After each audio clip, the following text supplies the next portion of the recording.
آج کے حالات کچھ ایسے ہیں کہ زبان کھولتے ڈر لگتا ہے. کچھ کہا جاتا ہے، کچھ سمجھا جاتا ہے، کچھ نہ سمجھتے ہوئے بہت کچھ کہہ دیا جاتا ہے. یہ رویہ آج کا بڑا خطرناک ہے. اچھے سنجیدہ لوگ بہت ہی ایمانداری سے، خلوص سے کوئی اچھی بات کہتے ہیں تو ان سے اتفاق نہ کرنے والے اس کو مذاق بنا کر کے اس طرح پیش کرتے ہیں کہ وہ ہمارے سوشل میڈیا کا وہی موضوع ہو جاتا ہے. آج صورتحال کیا ہے؟ آپ ادبی صورتحال دیکھیے، سیاسی دیکھیے، سماجی دیکھیے. کیا آپ ایمانداری سے کہہ سکتے ہیں کہ ہم نے کوئی ترقی کی ہے؟ کیا ہمارے پاس ادب، لحاظ، تمیز، تہذیب نام کی کوئی چیز اب رہ گئی ہے؟ کیا ہم نے حاصل کیا ہے؟ ہم تو بہت کچھ حاصل کر چاہتے تھے، ہم نے بڑی ترقی کر لی ہے. آج کا دور ترقی یافتہ دور ہے. ہر شخص مہذب بنا ہوا ہے، میں کہہ رہا ہوں ہے نہیں. تو مہذب بننے کی سلسلے میں بہت تو نقصان ہو رہا ہے. ہم نے بہت کچھ کھو دیا ہے. ہمارا ادب پتہ نہیں کہاں پر رہ گیا، پیچھے رہ گیا ہے. اب ابھی کچھ دنوں کی بات تھی، میں پڑھا تھا اخبار میں، عبدالحلیم شرر صاحب کے بارے میں بات ہو رہی تھی.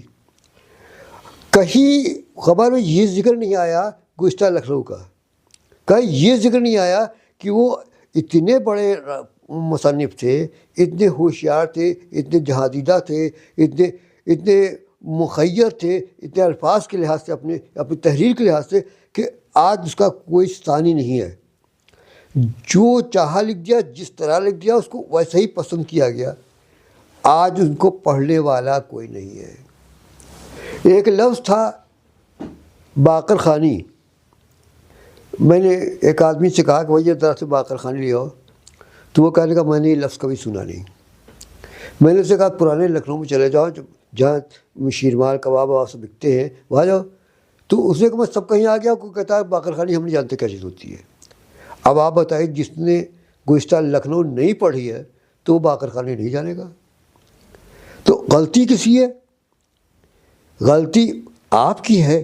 آپ نے پڑھنے کی، سمجھنے کی کوشش نہیں کی، آپ نے مذاق اڑانے کی زیادہ کوشش کی. آج ہمارا ادب جو ہے وہ اس لیے تہی دامہ ہو جا رہا ہے کہ ہم مذاق زیادہ اڑا رہے ہیں، لکھ کم رہے ہیں، سمجھ کم رہے ہیں. ہمارے کتنے بڑے بڑے ادیب مر گئے، خاموش ہیں. بہت سے لوگ خاموش ہیں، بہت سے لکھنا چھوڑ دیا. کیوں؟ کاہے کے لیے لکھیں؟ کیوں لکھیں؟ کس کے لکھیں؟ کون پڑھے گا؟ ہم جو لکھیں گے وہ اردو میں لکھیں گے. اردو ختم ہو جا رہی. کتاب چھپے گی، کتاب کوئی خریدے گا نہیں، کتاب کوئی پڑھے گا نہیں. یہ کہنے کا مقصد مایوسی پیدا کرنا نہیں ہے، بلکہ حقائق سے روبرو ہونے کا ایک جذبہ پیدا کرنا ہے. سمجھیے کیا ہے. اگر آج آپ ان حقائق کو نہیں سمجھیں گے تو کل آپ کو کوئی رونے والا بھی نہیں ملے گا. اسی لکھنؤ کے اندر ہر کونے پر اردو کتابوں کی دکانیں تھیں. اور آج آپ لوگ شاید نہیں بول، نئی جنریشن آپ لوگ نسل لوگ ہیں کہ یہاں پر کم از کم امین آباد کے علاقے میں 8 جگہیں ایسی تھیں جہاں لوگ کرائے پہ کتابیں چلاتے تھے اردو کی. ان کا باقاعدہ پیشہ ہی تھا.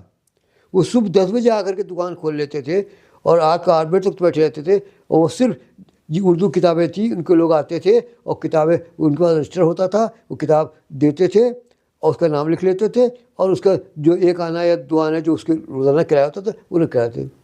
تو ایسی کم از کم 8 دکانیں تھیں. تو ان دکانوں کو آج کوئی جاننے والا بھی نہیں. کتاب دنیا کا کوئی نام ہی نہیں جانتا. خالد بک ڈپو کو جانتا ہی نہیں، خورشید بک ڈپو کو لوگ جانتے ہی نہیں، انوار بک ڈپو کو لوگ بھولے جا رہے ہیں، نسیم بک ڈپو کو چلے جا رہے ہیں، صدیق بک ڈپو کو چلے جا رہے ہیں. تو پھر کیا یاد رکھیں گے آپ؟ آپ کو کون بتائے گا کہاں کیا ملے گا پڑھنے کو؟ نسیم صاحب، ہمارا سب سے بڑا اس دور کا المیہ جو ہے دانش محل کا بند ہونا. دانش محل، میں کہتا ہوں، ہر کس میں مبالغہ بھی ہو سکتا ہے میری اس بات میں، کہ اردو جاننے والا جہاں بھی دنیا میں ہے وہ دانش محل کے نام سے واقف رہا ہے. کسی کو کوئی بھی کتاب معلوم ہو نہ کرو، کچھ معلوم کرنا ہو کسی کے بارے میں تو وہ دانش محل چلائیں گے، نسیم صاحب بتا دیں گے. یہ کون لوگ تھے؟ یہ لوگ وہ نہیں تھے جن دکان میں بیٹھے تھے کہ ہم صبح سے لے کے شام تک بیٹھیں گے تو رات کو نوٹوں گڈیاں لے کر جائیں گے. یہ لوگ نوٹوں کی گڈیاں لے کر جانے کے لیے نہیں بیٹھے تھے. یہ لوگ اس لیے بیٹھے تھے کہ یہ سمجھتے تھے کہ ہماری ذمہ داری کہ ہم نئی جنریشن کو، نئے لوگوں کو یہ بتائیں کہ ہماری کیا تہذیب تھی، ہماری کیا ضرورت تھی، اور ان ضرورتوں کو ہم کس طرح سے پورا کرتے تھے. ہماری علمی ضرورت، ہماری معلوماتی ضرورت جو ہے، آج اس کو ہم نے بیکار سمجھ رکھا ہے. ہماری معلومات میں اضافہ کیسے ہو؟ انہی کتابوں کی دکان ہوتی ہے، انہی کتابوں سے ہوتی ہے. کتابوں کی دکانیں بند ہو رہی ہیں، کتابیں بک نہیں رہی، کتابیں چھپ نہیں. آج سے جب نسیم صاحب زندہ تھے، نسیم نوری صاحب نسیم صاحب، تو تب انہوں نے لکھا تھا کہ اس کو میں سمجھتا ہوں 30-40 سال تو ہو رہے کہ انہوں نے حریم میں لکھا تھا کہ پہلے جب ہم کسی کتاب ناول چھاپتے تھے اپنی تو اس کا اشتہار چھاپتے تھے تو ہمارے پاس 1000-1500 آرڈر آ جاتے تھے، اور کوئی کتاب ہم 1000 سے کم نہیں چھاپتے تھے. کتاب چھپنے سے پہلے اس کے آرڈر آتے تھے، کتاب چھپتی تو پہلے بازار چلی جاتی. اب ہم اس دور میں لکھا تھا، اب ہمیں 500 کتابیں نہیں بکتی. یہ میں 30-40 سال، اب 500 کیا 5 کتابیں نہیں بکتی، 5 کتابیں نہیں بکتی. بڑے بڑے صاحب جید عالم، تنقید نگار، محسر، ان سے پوچھیے آپ کتاب کیا بک رہی ہیں؟ ہاں فلاں نے انگریزی میں چھاپ دی، اس نے چھاپ دی. آپ اردو میں کیا کتاب بکی؟ کہاں ملے گی آپ کتاب؟ نہیں بتا پائیں گے. کیوں؟ ہمارے پاس وہ تقسیم کار کا وہ جذبہ نہیں ہے، وہ طریقہ نہیں ہے جس سے کتابیں بکتی ہیں. آپ کو میری کتاب چاہیے، مجھے کسی کتاب چاہیے، تو میں کتاب کہاں سے لاؤں؟ ظاہری کتاب کی دکان پر ہی کتاب تلاش کی جائے گی. اب کتاب کی دکان وہ ہے نہیں، تو میری معلومات میں اضافہ کیسے ہو؟ کہ سیتاپور میں ابھی ایک جلتا آتا میں تھے، بڑے بڑے لوگ وہاں نام لے جا رہے تھے، تو بڑے بڑے ناول نگار، بڑے بڑے تاریخی ناولیں لکھنے والے سیتاپور سے تعلق تھا ان کا، جن کی کتابیں لاکھوں کی تعداد میں ہندوستان میں چھپتی تھی، اور وہ جب پاکستان چلے گئے تو وہاں تو پتہ نہیں کتنے ایڈیشن جو ہوتے تھے. آج ان کا ہم نام نہیں جانتے، آج ان کا نام ہی نہیں جانتے. اور سیتاپور میں ایک جلتا رہا تو مجھے افسوس ہوا کہ میں نے لوگوں سے کہا میں کسی کا، ہم نے آپ نے الیاس سیتاپوری کا نام نہیں سنا، ہم نے کسی رئیس احمد جعفری کا نام نہیں سنا، کسی کے نام ہی یہاں نہیں آیا. یہ لوگ جو تھے، یہ لوگ معلومات کا خزانہ تھے، تہذیب کے مخزن تھے. یہ جو کچھ کر گئے، جو کچھ لکھ گئے، ہم اس کو پڑھنے کو بھی آج آمادہ نہیں ہیں، تو ہماری معلومات پر کیسے اضافہ ہو؟ ہمارے آج کی دنیا میں ہم سب کچھ حاصل کرنے بعد بھی ایک مایوس زندگی بسر کر رہے ہیں. یہ مایوسی کیوں ہے؟ اس لیے ہے کہ ہم نے جو حاصل کرنا چاہیے وہ حاصل کرنے کی کوشش نہیں کی. ہمارے سامنے متاع سوائے زر زمین کے علاوہ کچھ نہیں رہ گیا. علم کوئی چیز نہیں رہ گئی. علم کو ہم نے بالکل ہی بیکار سمجھ رکھا ہے. ماڈرن آج کی دنیا میں نئی ایجادات نے ہم کو سنجیدگی سے کچھ سوچنے کا جذبہ پیدا کرنے کا موقع ہی نہیں دیا. ایک ریس ہے، ہم دوڑتے چلے جا رہے ہیں. آج یہ ٹیکنالوجی ہے، آج یہ وہ ہے، آج یہ وہ ہے. ہم اس کی معلومات ایک ٹیکنالوجی کی معلوم ہی نہیں کر پاتے کہ دوسری چیز ہوتی ہے، دوسری تیسری ہو جاتی ہے. تو اس میں ہم ایک بالکل پاگل سے ہو کے رہ گئے. ہمارے پاس کوئی بھی کسی قسم کی معلومات مکمل نہیں ہے. آپ اپنا جائزہ لے لیجیے. کیا آپ کے ہاتھ میں موبائل دے دیا جائے تو آپ سب کچھ جانتے ہیں موبائل کے بارے میں؟ ایک چھوٹا سا بچہ تو بہت کچھ جانتا ہے. آپ جو موبائل رکھے ہیں، جو ہر وقت استعمال کرتے ہیں، آپ نہیں جانتے، کیونکہ وہ بچہ اس کو استعمال کرتا رہتا ہے، ہر طرح سے دیکھتا رہتا ہے. جب کوئی چیز حاصل کی جاتی ہے، جو کوشش کی جاتی ہے، تو اس کو ہر طرح سے دیکھا جاتا ہے. ہر طرح سے دیکھنے کا ہمارا وقت نہیں ہے، ہمیں ضرورت ہی محسوس تھی. تو آج ہمارے مایوسی اس لیے ہے کہ ہم اچھا ادب پیدا نہیں کر پا رہے ہیں، اچھے ادب کی ضرورت محسوس کر پا رہے ہیں. ادیب تو پیدا ہی نہیں ہو رہے. کیسے کیسے ادیب ہمارے درمیان سے گزر گئے، نکل گئے، ہم نے ان کو یاد بھی نہیں کیا. ہم نے ابھی تازی بات ہے، احمد وسیع کی بات ہے. احمد وسیع صاحب ایک بہت ہی سنجیدہ، بہت ہی باذوق اور باوقار قسم کے شاعر تھے. انہوں نے صرف اتنا کیا کہ اپنے کو مشہور کرانے کی کوشش کی. وہ بمبئی میں رہے، فلمی دنیا سے بھی ان کا تعلق رہا، فلموں میں ان کے گانے بھی آئے، لیکن وودھ بھارتی کے تو تھے ہی سب کچھ. انہوں نے کبھی اپنے کو بتا میں احمد وسیع ہوں، کہیں گیا ہوں میں احمد وسیع ہوں، تم ایسا ہی نہیں کیا. تو یہ جو آج کوشش آپ کر رہے ہیں کہ میں لکھوں لکھنے سے پہلے آپ کو بتاؤں کہ میں یہ لکھنے جا رہا ہوں، جب لکھ دوں تو میں نے یہ لکھا ہے، وہ کہ یہ چھپا یا پڑھیے، تو اتنا وقت کہاں ملے گا، اتنا ہمیں کہاں سمجھ پاؤں گا؟ تو اب یہ سوچا کہ چھوڑو لکھنا پڑھنا چھوڑو، اچھا کچھ اور کام کرو جو کچھ پیسہ ملے اور عزت بھی ہو، کھاؤ مزے کرو۔ یہ جذبہ عام ہوتا جا رہا ہے، بہت ہی محرک جذبہ ہے، آپ اس کو سنجیدگی سے غور کریں۔ یہ ہم کو آگے نہیں بڑھانے دے رہا ہے، یہ آگے بڑھنے کے طریقے نہیں ہیں۔ سائنس اور ٹیکنالوجی میں ہم جتنی بھی ترقی کر لیں، اگر ہماری معلومات میں اضافہ نہیں ہو رہا ہے، اگر ہم سنجیدگی سے غور فکر نہیں کریں صورتحال پر، ہم نہیں سمجھ رہے کہ ہماری جو نئی نسلیں ہیں وہ بالکل بے بہرا ہیں، ان کو علم و ادب سے کوئی تعلق نہیں، ان کو یہ ہے کہ اخبار فوٹو کس سے چھپتا ہے، بڑا سے بڑا فوٹو کیسے چھپ سکتا ہے، پیسے زیادہ سے زیادہ کہاں سے مل سکتے ہیں، یہ طریقے جاننے کی زیادہ کوشش ہے۔ آج کوئی کسی بچے سے پوچھیے تو وہ آپ کیا بتانا شوق ہے، تو آپ کو یہ بتایا کہ کرکٹ ہے، کرکٹ ہے، ٹینس ہے، اب فٹ بال کا بھی آ رہا ہے، حالانکہ ہندوستان میں لوگ کم جانتے ہیں، لیکن دنیا میں سب سے زیادہ اگر کوئی کھیل دکھاتا ہے تو فٹ بال ہی ہے۔ سب سے زیادہ ہندوستان میں اتنا دیوانگی نہیں ہے، یورپ میں امریکہ میں تو فٹ بال کی دیوانگی ہوتی ہے، لوگ پاگل ہوتے ہیں، ایکسیڈنٹ ہو جاتے ہیں، کتنے اس دن ہنگامہ سے سڑکوں پہ سناٹا ہوتا ہے، اس سے لوگ کروڑپتی بنتے ہیں۔ تو اب وہ بچے ہمارے جو خبریں پڑھتے ہیں تو چاہتے ہیں ہم بھی یہی ہو جائے، تو کیسے ہو جائے؟ آپ کو وہ مواقع نہیں حاصل ہے جن مواقع سے آپ آگے بڑھ سکتے ہیں، کیوں آپ پاس فیلڈ نہیں ہے، آپ پاس میدان نہیں ہے، آپ پاس اچھی بیٹس نہیں ہے، وکٹ نہیں ہے، آپ کو صحیح طور سے گائیڈ کرنے والے لوگ نہیں ہیں، تو وہ لوگ سب کہاں چلے گئے؟ وہ لوگ کیا ہو گئے؟ ان کی ضرورت ہم کیوں نہیں محسوس کر رہے ہیں؟ ان کو پیدا کرنے کی ضرورت کیوں ہے؟ یا آپ کو کچھ بھی معلوم ہو تو آپ یہ کوشش کر، بھائی میرا لڑکا ہے، میرا دوست ہے، کم از کم میں یہ بتا دوں، یا یہ جو تم نے مینار سے گزر رہے ہو، یہاں پر 3 دکانیں اردو کی تھی بیٹے کے زمانے میں، یہاں پہ ایک صاحب آتے تھے، وہ بالکل لکڑی کا وہ جو ہوتا ہے چھوٹی سی دکان بنا کر کے تھے، بڑے نستعلیق آدمی تھے، اور گھٹنا جس کو کہتے ہیں، اور ابھی پائجامہ پہنتے تھے، شیروانی پہنتے تھے، بہت آ کے جوتا موزہ پہن اتار کر کے دکان پر آ کر اتار دیتے تھے، اور اس کے بعد وہ 2-4 لڑکے اور لڑکیاں آنا شروع ہوتی تھی، کتاب وہ احمد مسیح ان کی کتاب دے دی، ان کی ناول دے دی، ان کی ناول دی، اور وہ رجسٹر کھولا ان کا، فلاں دن کا آپ کتاب واپس، ان واپس آ گئی کتاب، اس کے یہ پیسے، اس کے یہ پیسے، دن بھر ان کے پاس کتابیں مانگنے والے لینے والے آتے رہتے تھے، اور وہ بڑی دلچسپی سے بڑی سنجیدگی سے دیتے۔ اکثر بچوں سے پوچھتے بھی، یہ آپ یہ کیوں پڑھ رہے ہیں، آپ کی اس میں کیا دلچسپی ہے، یہ جس شخص کی کتاب ہے آپ اس کو جانتے ہیں؟ تو اس نے کہا نہیں، تو بتایا کہ یہ ایسا عجیب ہے، یہ ایسا عجیب ہے، یہ اتنا بڑا آدمی ہے، یہ زندگی بھر لکھتا ہی پڑھتا رہا، نئی کوشش کرتا رہا کہ میری معلومات جو ہے وہ دوسروں تک پہنچ جائے۔ تو ہم اپنی معلومات کو صحیح طریقے سے دوسروں تک پہنچانے کے لیے کوشاں نہیں ہیں، پہلی غلطی ہے۔ دوسری یہ کہ ہم نے اپنے مطمئن نظر کو غلط رکھا ہے، ہم نے زندگی کا مقصد کو صرف خوش ہونا اور صرف مزے کرنا سمجھ رکھا ہے۔ نہیں، زندگی کا یہ مقصد ہے، زندگی کا مقصد ہے دوسروں کو زندگی دینا ہے۔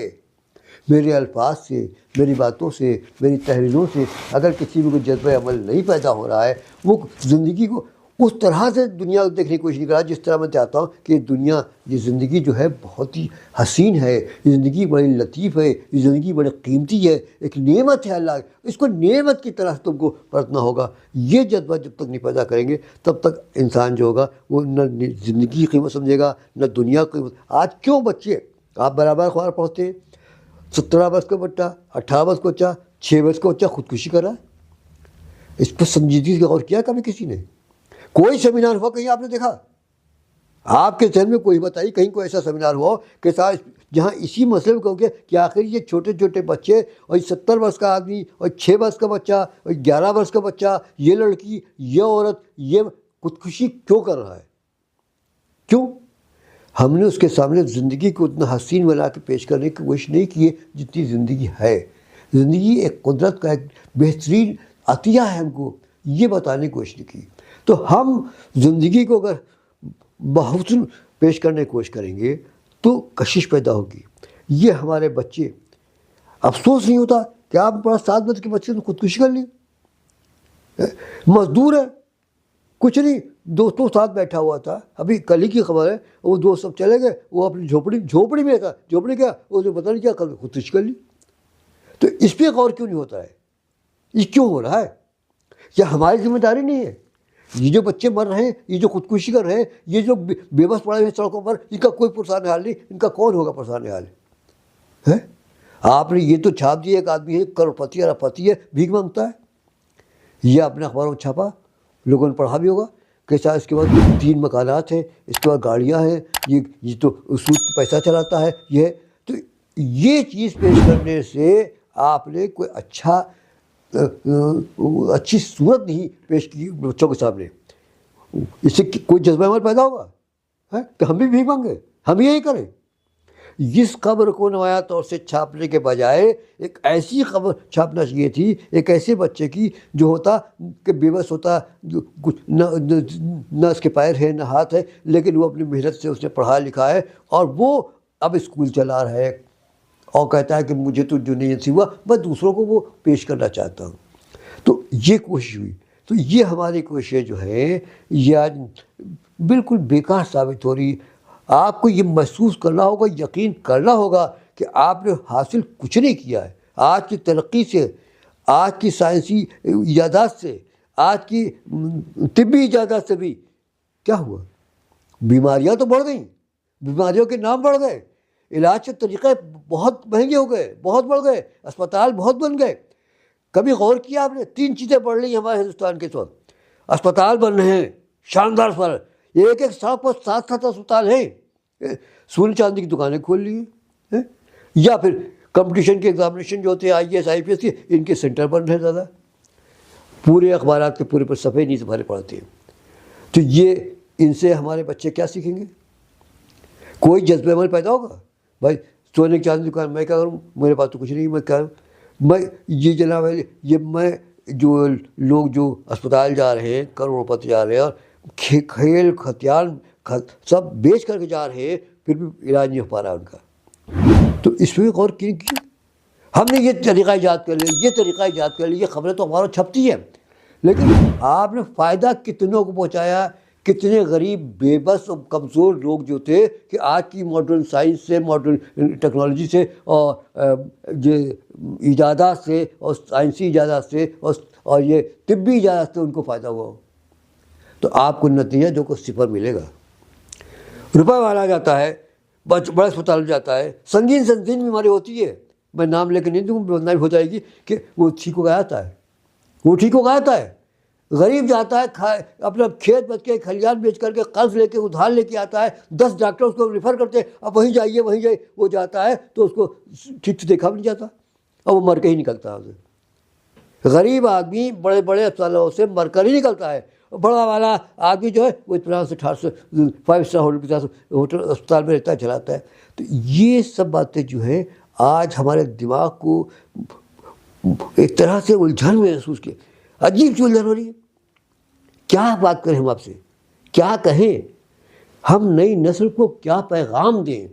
آپ مجھ سے سوال کریں گے کہ آپ کیا کہنا چاہتے ہیں، کیا کریں آخر، تو میں سنجیدگی سے آپ کو اس کا جواب نہیں دے پا رہا ہوں، ایمانداری سے نہیں دے پا رہا ہوں۔ کیا کرے ہمارا بچہ، غریب بچہ جس کو پڑھنے کو نہیں ہے، جس کو کھانے کو نہیں ہے، جس کو رہنے کو نہیں ہے، جس کا سردی میں سردی ٹھٹو رہا ہے، اس سے ہم یہ توقع کریں کہ وہ صاحب بہت بڑا آدمی بن جائے، بہت انسانیت کو فروغ دینے والا آدمی بن جائے، تو یہ کیسے ممکن ہے؟ یہ اسی وقت ممکن ہو سکے گا جب میں خود جذبہ عمل کو ضروری سمجھوں۔ عمل کیسے ہوتا ہے؟ اپنے طور سے یہ بتائیے ہم کو، آج اگر کچھ کرنا ہے تو میں اپنے طور سے جو بھی کر سکتا ہوں ضرور کروں۔ آپ جو بھی کچھ کر سکتے ہیں سماج کی بھلائی کے لیے، انسانیت کی فلاح بہبود کے لیے، ادب کے لیے، سائنس کے لیے، تو آپ کر کے دکھائیے۔ یہ مت سوچیے کہ میں تو کچھ نہیں کر پاؤں گا۔ اگر ایسا ہوتا تو پھر دنیا میں بڑے کام ہو نہیں پاتے۔ جن لوگوں نے دنیا میں بڑے کام کیے ہیں ان کو کبھی سپاٹ میدان نہیں ملا ہے، کبھی بھیڑ نہیں ملی ہے ان کو کرنے والے کی، کیا مدد کرنے والوں کی، ان کو لوگوں نے ہمیشہ بیوقوف بنایا۔ بڑے لوگوں کو ہمیشہ دنیا نے بیوقوف بنایا ہے، انہوں نے اپنی کامیابیوں سے دنیا کو بیوقوف بنا کے چھوڑ دیا۔ تو یہ جذبہ عمل پیدا کرنے کی کوشش کیجیے. تو میں سمجھتا ہوں شاید میری بات مفید ہو، ورنہ تو بیکار وقت برباد ہوا. لرن آن لائن کی جانب سے آپ سے بس اتنی التجا ہے کہ ہمارے اس پروگرام کو لائک، شیئر اور سبسکرائب ضرور کریں. ساتھ ہی بیل آئیکن دبانا نہ بھولیں، جس سے ہماری ہر ویڈیو آپ تک اپلوڈ ہونے کے ساتھ ہی پہنچ سکے. شکریہ.